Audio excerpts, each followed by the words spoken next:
అందరికీ జైభీం. నేను రాజేష్ మహాసేన. నిజానికి జగన్మోహన్ రెడ్డి గారు ఏబిఎన్ రాధాకృష్ణ గారికి థ్యాంక్స్ చెప్పాలండి. ఆయనకి చాలా రుణపడి ఉండాలి జగన్ గారు. ఎందుకు అనేది ఇప్పుడు నేను ఈ వీడియోలో మీకు కొన్ని ఆధారాలు చూపిస్తాను. ఆల్రెడీ రాష్ట్రంలో ఒక గోల జరుగుతుంది. వైసీపీ నుంచి ఒక గోల, ఒక గందరగోళం. ఇంకా వాళ్ళకి వచ్చింది అది ఒకటే కదా. ఏబిఎన్ రాధాకృష్ణ గారు ఏదో అనేసారు, మహిళల గురించి వైసీపీ యొక్క భార్యల్ని అవమానించారని చెప్పి వాళ్ళు ఒక విధ్వంసం సృష్టించే ప్రయత్నం చేస్తున్నారు. రాధాకృష్ణ గారు అన్న మాట ఏంటి, దాన్ని నేను సమర్థిస్తున్నానా లేదా అనేది కాసేపు పక్కన పెడదామండి. అయితే వీళ్ళకి జగన్మోహన్ రెడ్డి గారికి ఆయన మాట్లాడిన మాట ఎంత అద్భుతంగా ఉపయోగపడింది. ఎలాంటి పరిస్థితుల్లో జగన్మోహన్ రెడ్డి గారికి ఒక ఆయుధం, ఏదో ఛత్రపతి సినిమాలో ఇలా పడిపోయి కాట్రాజు మట్టిలో నొక్కేస్తూ ఉంటే కరెక్ట్గా ప్రభాస్కి ఒక చెంబు దొరుకుతుంది. జగన్మోహన్ రెడ్డి గారిని హీరోతో పోలుతున్నాను కాదు, కానీ కరెక్ట్గా అలాంటి ఒక ఆయుధం ఈవేళ ఏబిఎన్ రాధాకృష్ణ గారి ద్వారా జగన్మోహన్ రెడ్డి గారికి దొరికిందండి. జగన్ గారు దొరికితే ఊరుకుంటారా? గతంలో కూడా వాళ్ళ స్టైల్ మనకు తెలిసిందే కదా. ఏమీ లేకపోయినా కూడా అక్కడ ఏదో ఉందని క్రియేట్ చేస్తారు. ఇంతకీ వివరాల్లోకి వెళ్దామండి. విషయం ఏంటంటే, ఇగో వైఎస్ఆర్సీపీ అఫీషియల్ పేజీల్లో ఏబిఎన్ ఎండి వేమూరు రాధాకృష్ణ గారి మీద వైఎస్ఆర్సీపీ నాయకుల భార్యలను కించపరిచే విధంగా అసభ్యకరంగా మాట్లాడిన మాటలని ఖండిస్తూ చట్టరీత్యా తగు చర్యలు తీసుకోవాలని పొలోమని కంప్లైంట్లు రాష్ట్ర వ్యాప్తంగా ఎక్కడెక్కడో వెళ్ళిపోయారు. పోలీసు వాళ్ళకి కంప్లైంట్లు ఇచ్చేస్తున్నారు. ఏమంటే ఇక సీదిరి అప్పలరాజు అంటే నాకు తెలిసి అటు శ్రీకాకుళం నుంచి ఇటు చిత్తూరు దాకా వీళ్ళ కంప్లైంట్లు. అంటే ఇది ఒక ఒక ఒక రియాలిటీ షో చేస్తారండి వీళ్ళు ఎప్పుడు కూడా. వైసీపీ వాళ్ళు ఏమీ లేకపోయినా రోడ్ల మీదకి వచ్చి గగ్గోలు పెట్టేసి రాష్ట్ర వ్యాప్తంగా నిరసనలకు పిలిపించేసి ఎక్కడికక్కడే పోలీసులు కంప్లైంట్లు ఇచ్చేస్తే ప్రజలందరూ ఎర్రోళ్ళలాగా అయ్యి బాబు ఏదో చాలా ఘోరం జరిగిపోయినట్టుంది, ఇప్పుడు ఆ వైసీపీ వాళ్ళకి చాలా అన్యాయం, ఆ మహిళలను చాలా అప్పుడు అవమానించేసినట్టున్నారు అని ప్రజలు అక్కడ ఏం జరిగిందనేది వాళ్ళు మర్చిపోతారు. ఈ గోల్లో పడిపోతారు. ఈ గోల్లో వాళ్ళని కంగారు పెట్టేయాలనేది వీళ్ళ మాస్టర్ ప్లాన్ అండి. వైసీపీది ఎప్పుడు ఇదే స్ట్రాటజీ. మీకు గతంలో కూడా చూడండి, బిఆర్ నాయుడు గారి విషయంలో అక్కడ ఉన్న వీడియో ఏంటి, వీళ్ళు చేసిన హడావుడి ఏంటి, అక్కడ ఉన్న వీడియో ఏంటి, వీళ్ళు రాష్ట్ర వ్యాప్తంగా నిరసనలు చేయటం ఏంటి, అక్కడ ఉన్న వీడియో ఏంటి, పోలీస్ కంప్లైంట్లు ఇవ్వడం ఏంటి. అంటే మొన్నటి విషయంలో TV5 వారు దొరికారు. అంటే దొరకడం అంటే వాళ్ళని ఎలాగైనా చేజిక్కించుకుని వాళ్ళని ఎలాగైనా బదనాం చేయాలని TV5 మీద దాడి జరిగింది మొన్న. ఇప్పుడు ఏబిఎన్ మీద దాడి. అంటే కారణం ఏముండక్కర్లే, చాలా చిన్న మాటను కూడా పట్టుకుని వక్రీకరించేసి దాన్ని ఎక్కడికో తీసుకుపోగలరు వీళ్ళు ఇప్పుడు వక్రీకరించిన మాట, ఎలాంటి మాటని ఎలా వక్రీకరించారో తెలుసండి. ఇప్పుడు ఉన్న మాటను ఉన్నట్టు మాట్లాడితే, ఎవరైనా తప్పు మాట్లాడితే తప్పు ఎవరు మాట్లాడినా తప్పేనండి. కానీ ఆయన ఏం మాట్లాడాడు, దాన్ని వీళ్ళు వైసీపీ ఎలా వక్రీకరించింది, ఇప్పుడు దేనికి ఉపయోగించుకుంటుంది. అయితే ముందైతే జగన్మోహన్ రెడ్డి గారు ఎందుకు థ్యాంక్స్ చెప్పాలని చెప్పేస్తానండి. ఎందుకంటే ఎక్కువసేపు దాచుకోలేను నేను. జగన్మోహన్ రెడ్డి గారు అమరావతిని ఎలాగైనా ధ్వంసం చేయాలి, అమరావతిని రాజధాని కానివ్వకూడదు, ఈ రాష్ట్రానికి రాజధాని ఉండకూడదని గత 5 సంవత్సరాల నుంచి ఆయన పరిపాలన నుంచి కూడా చాలా గట్టిగా ట్రై చేశాడు. గట్టిగా ట్రై చేసిన కూటమి ప్రభుత్వం రాగానే చంద్రబాబు నాయుడు గారు ఆయన ఎప్పుడు కూడా అమరావతి కట్టుబడి ఉన్నాడు కదా. వెంటనే ఆయన మోడీ గారితో మాట్లాడి పార్లమెంట్తో చట్టం చేయించేశాడు. చట్టం చేయించేస్తే ఇక వైసీపీ వాళ్ళ పరిస్థితి కుర్తులో పాటు ఎలకలాగా అయిపోయింది. మనం ఎంతో 3 రాజధానులు అన్నాం, 3 రాజధానులు కాదన్నాం, వైజాగ్ అన్నాం, కర్నూలు అన్నాం, ఇంకోటి అన్నాం, ఇన్ని చెప్పినా సరే మళ్ళీ అమరావతి అయిపోతుంది రా బాబు, మన మాట నెగ్గట్లేదు, రాష్ట్రం బాగుపడిపోతుంది. రాష్ట్రం బాగుపడడం కాదు మనకు ముఖ్యం, మన మాట నెగ్గటం ముఖ్యం. ఇప్పుడు ఎలాగ దీన్ని ఆపాలి అని చెప్పి మళ్ళీ గుల్లాలు పడిపోతున్న జగన్మోహన్ రెడ్డి గారు ఏం మాట్లాడుతున్నారో తెలియని పరిస్థితిలో కాదు మచిలీపట్నం, విజయవాడ, గుంటూరుని కలిపి మావిగన్నను పెట్టండి అన్నాడు. ఇప్పుడు ప్రజలందరూ అద్భుతమైన ఐడియా ఇచ్చారని జగన్ గారు అని చప్పట్లు కూడా ఎత్తారు అనుకున్నారు. కానీ విపరీతమైన ట్రోలింగ్ ఐటమ్ అయిపోయింది. ఆయన చాలా ఘోరంగా ట్రోల్ అయ్యాడు. ఈ దేశంలో ఎప్పుడు ఏ మాజీ ముఖ్యమంత్రి కూడా ఆ స్థాయిలో ట్రోల్ అయ్యి ఉండడు. ఎక్కడ పడితే అక్కడ కామెడీ ట్రోల్స్, నవ్వులు. అయితే కరెక్ట్గా అది అవమానపడిపోతున్నాడు జగన్. ఇక అమ్మ ఏటరా అనవసరంగా అన్నాం, ఇంత పెంట తెచ్చారేటని వైసీపీ నాయకులు కూడా తిరగబడిపోయారు. ఏంటి ఇలాంటి మాటలు మాట్లాడితే మేము అలా కవర్ చేయాలని చెప్పి ఆ కృష్ణా గుంటూరు జిల్లాల వాళ్ళు ఏదైతే కాన్ఫరెన్స్ కాల్లో వాళ్ళే రివర్స్ అయిపోయారట. సొంత కార్యకర్తలు రివర్స్ అయిపోతున్నారు. ఇక నాలాంటి కామెడీ చేస్తాడు కదా, ఆ కామెడీకి అమ్మ అనవసరంగా ట్రోలింగ్ ఐటమ్ అయిపోయి వాళ్ళ కామెడీకి అవకాశం ఇస్తామని ఇక అయిపోతుంది. ఇంకా మొత్తం వాళ్ళు ఇళ్లల్లో నుంచి బయటకు వచ్చే పరిస్థితి లేదు అనే పరిస్థితిలో టక్మని ఏబిఎన్ రాధాకృష్ణ గారి ఈ తొలిపలికి ఏదో ఉంది కదండి, ఆ కార్యక్రమంలో ఒక్క మాట వీళ్ళకే కారు చీకట్లో మిలుకు మిలుకుమంటూ ఒక నక్షత్రంలా కనిపించింది. ఇంకా దాన్ని పట్టుకుని దీన్ని గొడవ రచరచ చేసిస్తే ఈ మావిగన్ అనే కామెడీ పక్కకి వెళ్ళిపోద్ది. అమరావతికి చట్టబద్ధత వచ్చిందనే ఒక గుడ్ న్యూస్, గ్రేట్ న్యూస్ మరుగున పడిపోద్ది. ఇక మొత్తం జనాన్ని ఈ టాపిక్ మాట్లాడుకునేలాగా ఇది వైసీపీ మహిళలను కించపరిచారు పదే చెప్పడం ద్వారా ప్రజలందరినీ ఎక్కడ కూర్చోబెట్టచ్చు. బా ఏం ప్లానింగ్ అండి. అంటే వైసీపీ ప్లానింగ్, ఎగ్జిక్యూషన్ బాగుంటుందండి. కాకపోతే పాయింటే చాలా పేలవంగా ఉంటుంది. పాయింట్ చాలా సిల్లీగా ఉంటుందండి. ఆ పాయింట్ ఏంటో మీకు చూపిస్తాను రండి ముందు, తర్వాత మనం ఒక్కొక్క విషయం మాట్లాడుకుందాం. వీళ్ళు అయితే లోకేష్ గారు భయపెట్టారండి వైసీపీని. వైసీపీ రప్ప బ్యాచ్ల్ని, వైసీపీలో ఉన్న మహిళలను తిట్టే బ్యాచ్ల్ని, వైసీపీలో ఉన్న దాడులకు వెళ్ళే బ్యాచ్ల్ని లోకేష్ గారు అయితే గట్టిగా భయపెట్టారు. ఆ భయపెట్టరనే విషయం నాకు ఎలా కన్ఫర్మ్ అయిందంటే, వీళ్ళు జరుగుతుంది ఏబిఎన్ ఆఫీస్ మీద వీళ్ళు నిరసన తెలియజేయాలి. ఎక్కడ చేయాలి? ఏబిఎన్ ఏ రాష్ట్రానికి సంబంధించిన న్యూస్ ప్రసారం చేసింది? అది ఆంధ్రాకి సంబంధించి. ఏ నాయకులకు ఉద్దేశించి మాట్లాడింది? వైసీపీ నాయకులకు ఉద్దేశించి. అప్పుడు వీళ్ళు ఎక్కడ నిరసన చేయాలి? ఆంధ్రాలో చేయాలి. విజయవాడలో ఏబిఎన్ ఆఫీస్ ఉంది, చేయొచ్చు కదా. చేస్తే మడతడిపోద్దని భయం ఉంది. లోకేష్ గారు ఊరుకోరు. ఇక్కడ మనం గతంలో లాగా పార్టీ ఆఫీసుల మీద దాడి చేసేసి రౌడీ చేస్తామంటే తొక్కిపెట్టిన ఆరది చేస్తాడు లోకేష్ అక్కడ.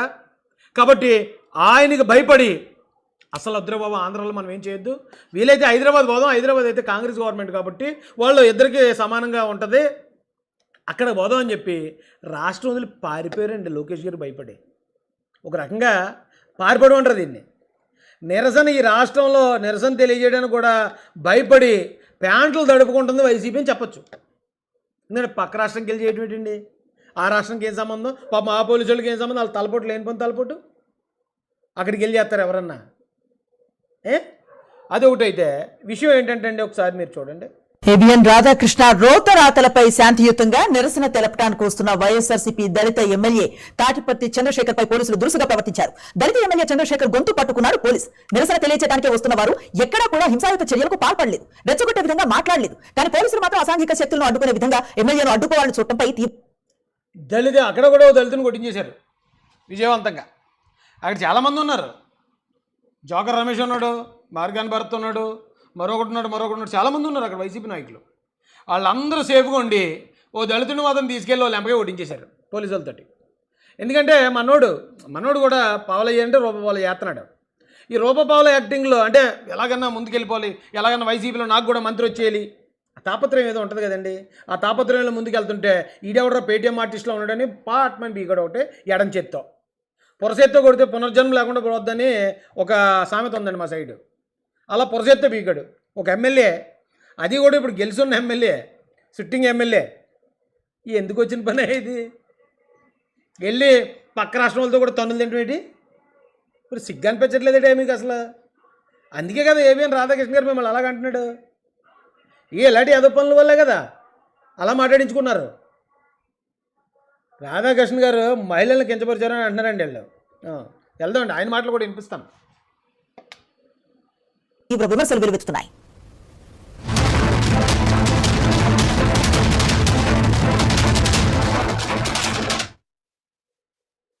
రాజకీయ వ్యభిచారి రాధాకృష్ణ రాజకీయ ముసుగులో రాజకీయ వ్యభిచారాన్ని తను చేస్తూ వైఎస్ఆర్ కాంగ్రెస్ పార్టీ నాయకులను ఉద్దేశించి వాళ్ళ భార్యల్ని ఇంకొకరికి తాచుతారు అని మాట్లాడినటువంటి మాటల్ని వ్యతిరేకిస్తూ వైసీపీ నాయకుల భార్యల్ని ఇంకొక తారుచుతారు అని అన్నారట. ఆ మాట ఆయన అనలేదు, వీళ్ళని నీళ్ళు అనేసుకుంటున్నారు. ఆయన అంటే ఒకవేళ నిజంగా రాధాకృష్ణ గారు ఆ మాట అనున్నారు అనుకోండి, తప్పే ఖచ్చితంగా. కానీ ఆయన ఏ మాట అన్నాడో నేను చూపించకముందే మీ అందరికీ తెలుసు, అయినా కూడా ఇప్పుడు చూపిస్తాను ఎలాగా. వైసీపీ నాయకులు వాళ్ళ భార్యని తారుచుతారు అని రాధాకృష్ణ గారు అన్నారు అని మాట్లాడుతున్న మళ్ళీ ఎమ్మెల్యే అంటే తను ఏమండి. అందుకే పోలీసులు లాగారు మనోడిని చూసి. మనోడు పావల యాక్టింగ్ చేయమంటాడు, రూపపాల చేస్తున్నాడని. ఈ రూపపాల యాక్టర్కి ఆల్రెడీ తగిలించారు పోలీసులు అక్కడ. కానీ ఆ మాట చూడండి ఒకసారి, ఇంకా ఉన్నాయి మాటలు, అవన్నీ వినిపిస్తాను. వినిపించక ముందు అసలు రాధాకృష్ణ గారు ఏమన్నారు? ఇప్పుడు వీళ్ళ వైసీపీ ఎమ్మెల్యే అతను, ఏ పేటీఎం కుర్రాడు 5 రూపాయల కోసం కామెంట్ పెట్టే పేటీఎం కుర్రాడు, లేకపోతే మరొకడు కాదు, వైసీపీ ఎమ్మెల్యే. వైసీపీ వాళ్ళ భార్యల్ని తారుస్తారు అని రాధాకృష్ణ గారు అన్నారు అన్నాడు. ఏమండి, ఇంతకీ రాధాకృష్ణ గారు ఏమన్నారు?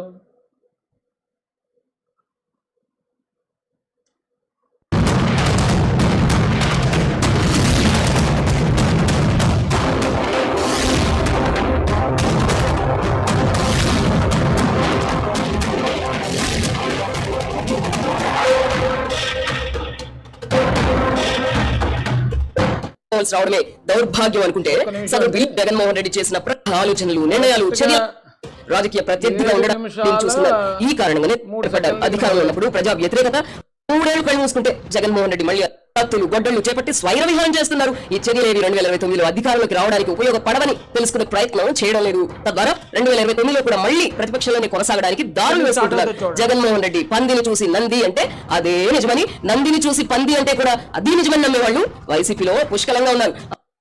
జగన్ వచ్చి ఇక ఇది పంది కాదురా బాబు, నంది అంటే పందిని చూపించి నంది అని నమ్మేసే వాళ్ళు ఉన్నారట. కాదు, నందిని చూపించి ఇది నంది కాదురా బాబు పంది అంటే పంది అని నమ్మేసేవాళ్ళు వైసీపీలో ఉన్నారట. ఇది ఏబిఎన్ రాధాకృష్ణ గారు చెప్తున్న మాటలండి, చాలా జాగ్రత్తగా వినండి.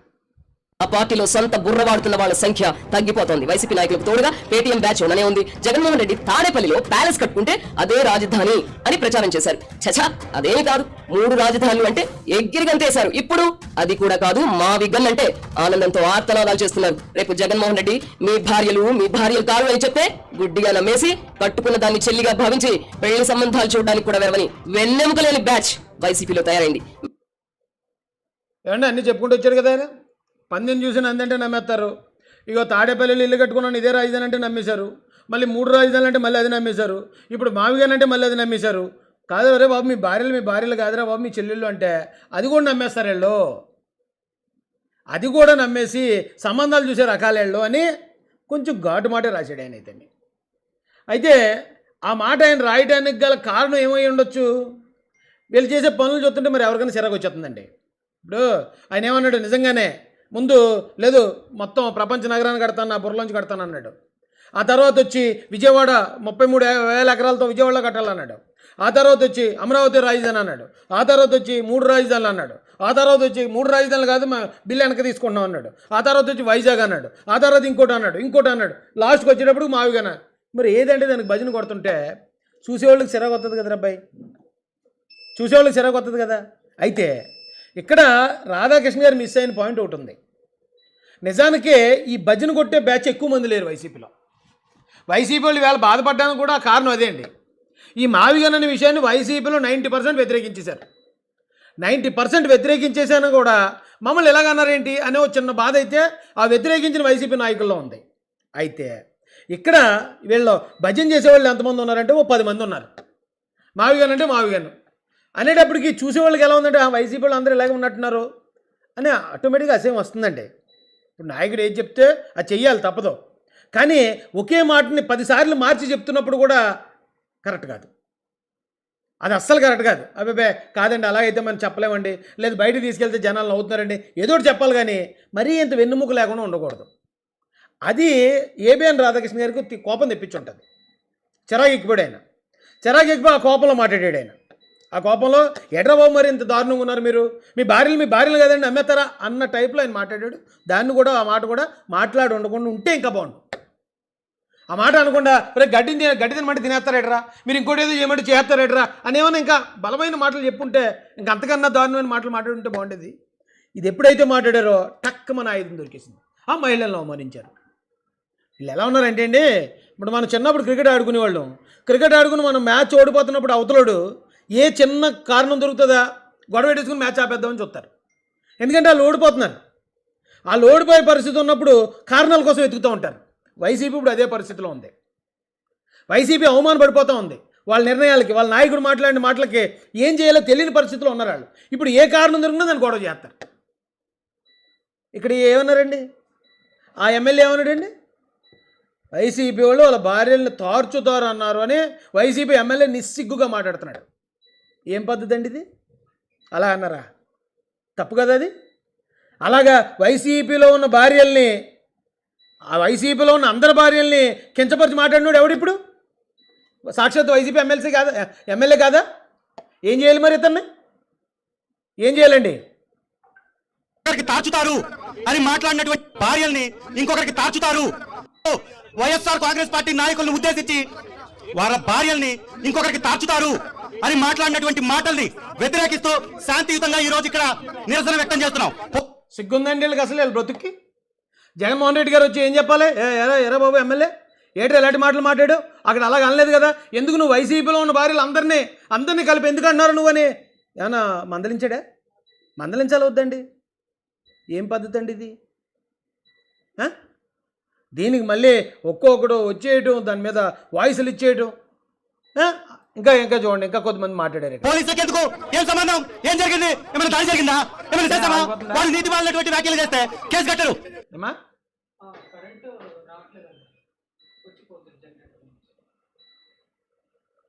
సరే అండి, పవర్ ఇష్యూస్ ఉన్నాయి ఇక్కడ, అప్ అండ్ డౌన్స్ అవుతున్నాయి అన్నమాట. ఒకవేళ లైవ్ ఆగిపోవచ్చు. ఎప్పుడు ఆగిపోయినా కానీ కంగారు పడుకుని మళ్ళీ అక్కడి నుంచి మళ్ళీ ఇంకొక లైవ్కి వస్తాం. మేము శాంతియుతంగా నిరసన తెలుపుతుంటే మమ్మల్ని చదువుకునేటటువంటి ప్రయత్నం చేస్తున్నాం. కాబట్టి ఖచ్చితంగా అతని పంట చంద్రబాబుకు కొమ్ము కాసే నీతి మాలిన పనికి మాలిన రాధాకృష్ణ క్షమాపణ చెప్పాలి. అదే మా అక్కడి man. Down Radhakrishna, down Radhakrishna, భూత పత్రిక రాధాకృష్ణ, బ్రోకర్ రాధాకృష్ణ. వీడియో మాజీ మంత్రి బ్రోకర్ రాధాకృష్ణ గారిని అంటున్నాడు. అంటే ఏంటి అర్థం ఏంటి? మహిళల్ని ఏదో సంథింగ్ చేసేవాళ్ళే కదా ఆ పదం వాడతాం. అంటే మహిళల్ని ఇప్పుడు ఎవడు అవమానిస్తున్నాడు? మరి జోకర్ గడే కదా అవమానిస్తున్నాడు. ఇప్పుడు మీకు అర్థమవుతుందండి? మనం లాగాలి ఇది దాంట్లో ఉన్న కోడిగుడ్డు వెంట్రుకలు అంటే ఇదిగో వీళ్ళే ఇచ్చేస్తున్నారు. మహిళలు ఇలా సంథింగ్ చేస్తారు అని చెప్పి రాధాకృష్ణ గారు చెప్తే చేస్తారు. మహిళలు ఎంతకన్నా సరే తెగిస్తారు, ఎంతకన్నా తెగజారుతారో నీకు వీడు మాట్లాడుతున్నాడు.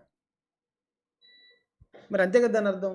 ఇప్పుడు వీళ్ళు ఎలా ఉందంటే అండి, తల్లికి తిండెట్టినోడు పినతల్లికి కోకెడతానన్నాడంట అని ఒక సామెత ఉంది. ఒకవేళ ఆ సామెత మనం వీళ్ళు చెప్పామనుకున్నా, మా అమ్మని మా చిన్నమ్మని అవమానించారు, మా అమ్మని మా చిన్నమ్మని శీలాలను అవమానించారు, మా అమ్మ మా చిన్నమ్మ ఏదో చేసిందంట అన్న దగ్గర తెస్తారు వీళ్ళు. ఇంత చిన్న విషయాన్ని పట్టుకుని దాన్ని చిలవల పలవలు చేసేసి